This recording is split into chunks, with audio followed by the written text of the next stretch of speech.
Olá pessoal do curso de Engenharia Civil da Faculdade Anhanguera, Unidade Senhor do Bonfim, Bahia.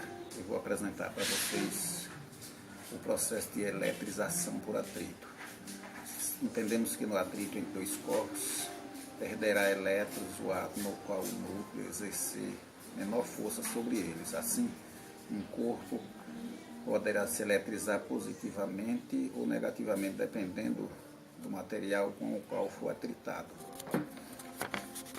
Nós temos aqui a flanela, que representa a lã, e um pedaço de tubo PVC. Em ambos, o número de prótons é igual ao número de elétrons. Ao esfregar ou atritar o PVC na flanela, os elétrons passam do PVC para a lã ou vice-versa, e um fica eletricamente carregado, com mais elétrons que o outro. Veja só.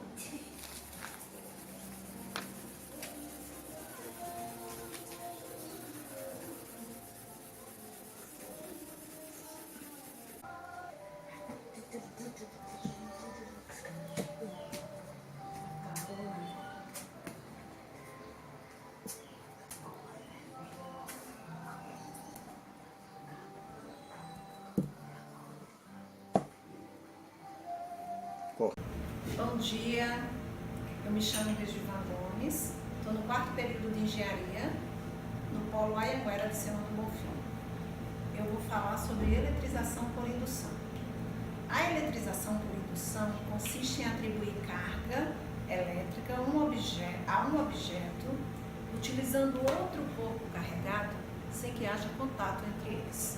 Inicialmente, a esfera A neutra e a esfera B positivamente carregada positivamente, o corpo eletrizado da esfera B recebe o nome de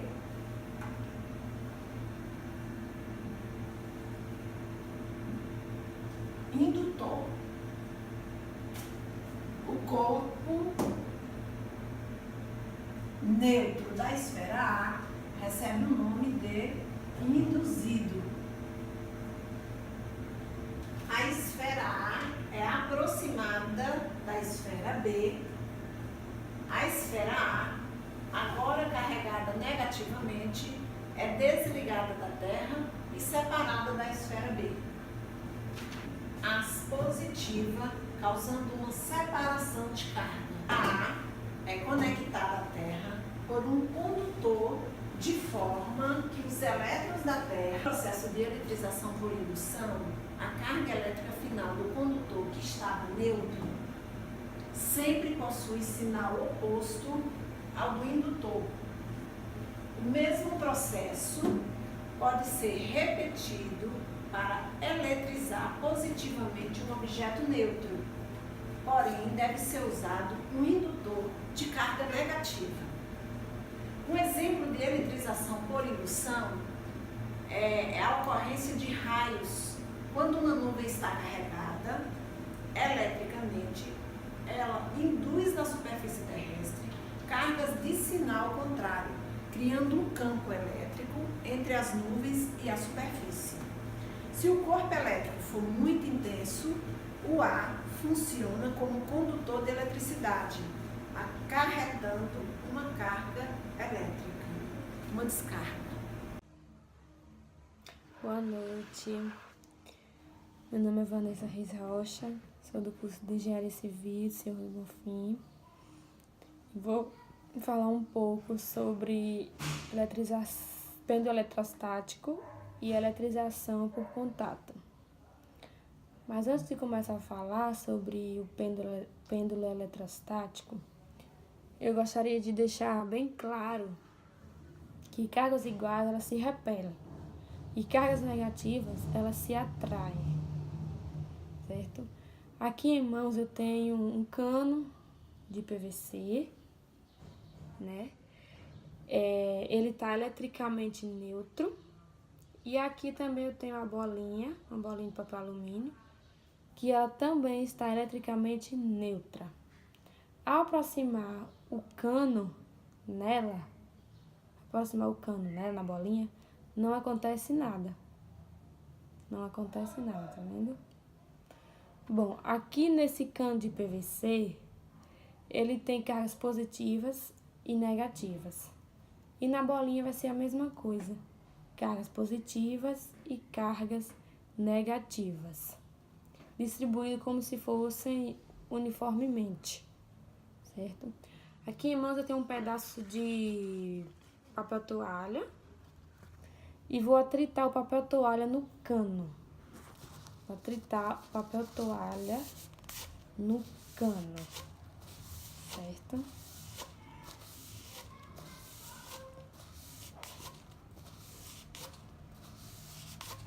Dessa maneira, o cano vai ficar com excesso de cargas negativas. E eu irei transferir as cargas do papel para o cano. Isso chama-se eletrização por atrito.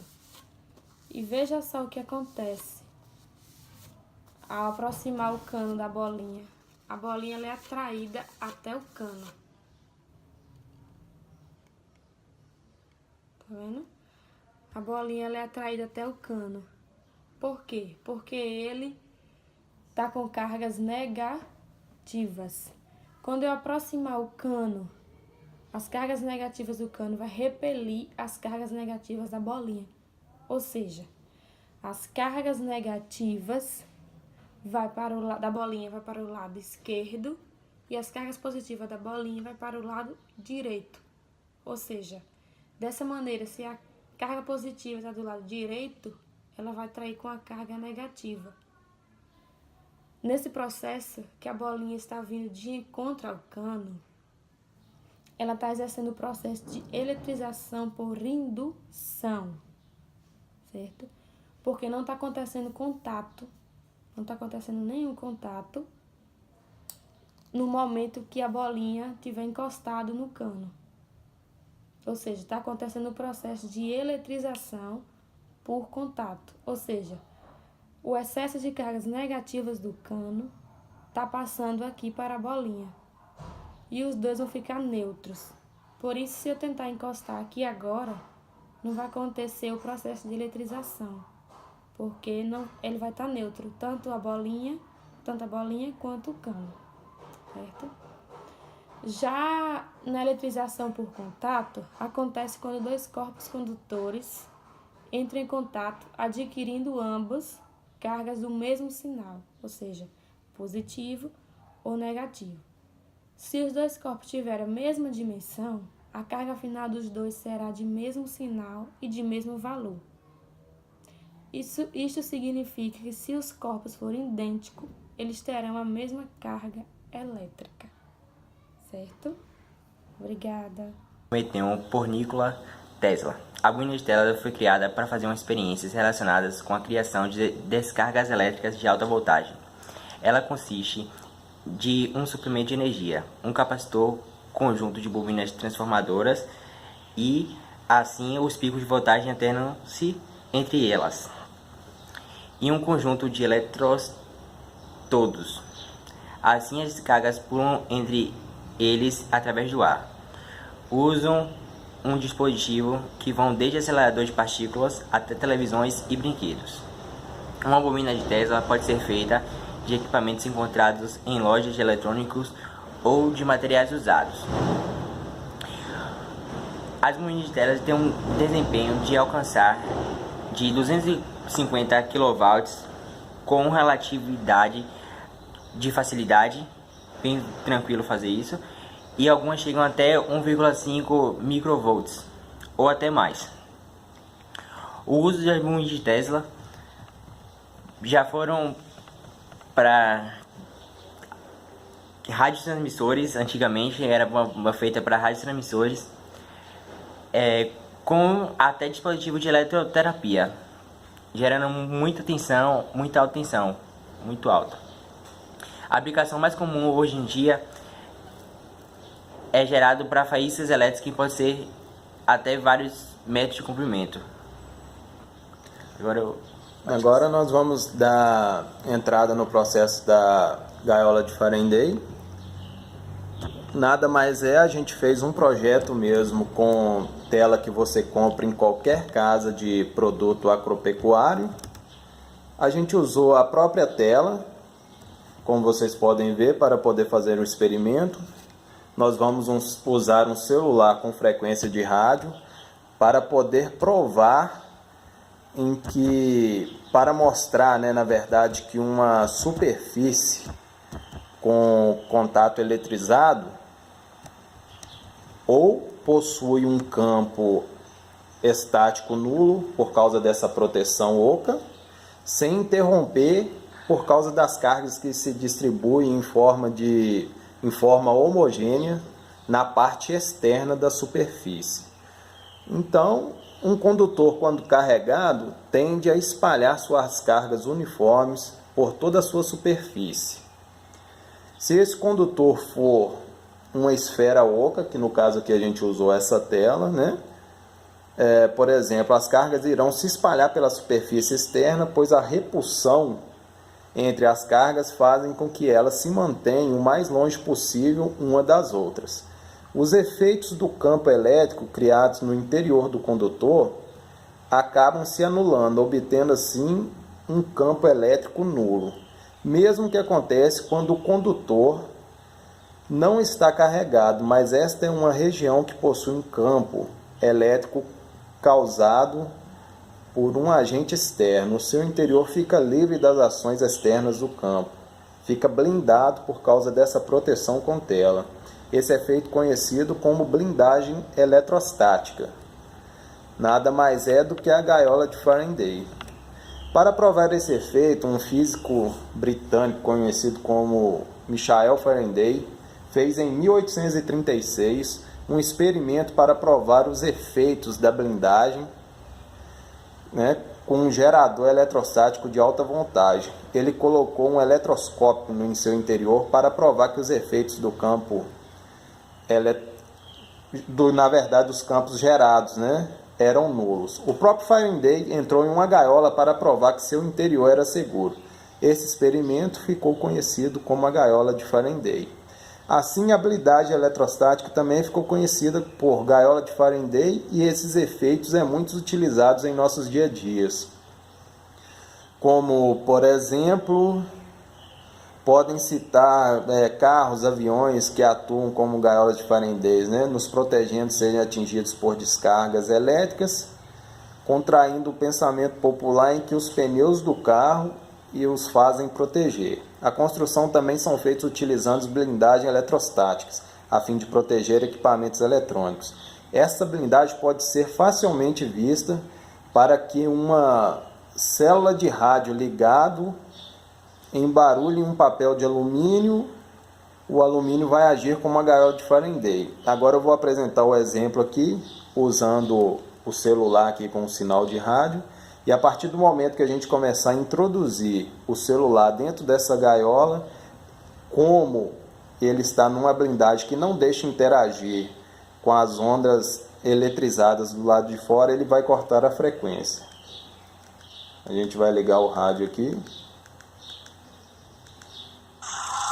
Como vocês podem ver, está passando até os 2 passitos.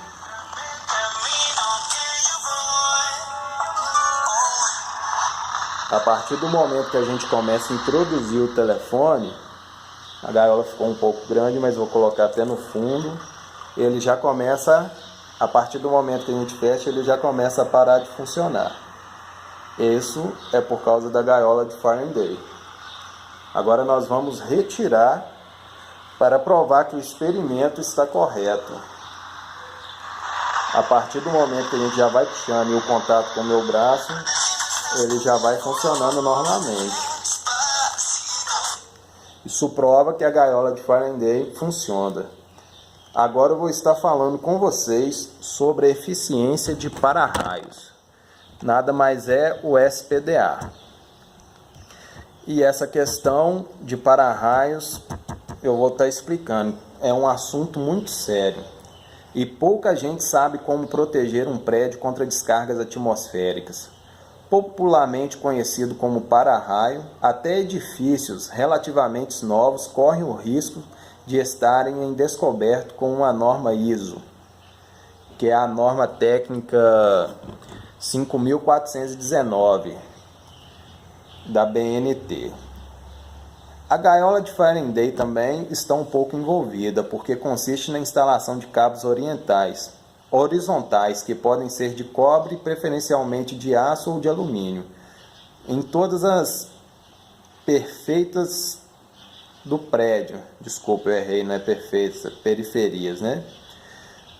Resumindo, quando está tendo uma chuva ou que as nuvens estão muito carregadas, elas dissipam de para-raios, mais conhecido como SPDA, começou a ser usado por Benjamin Franklin em 1752.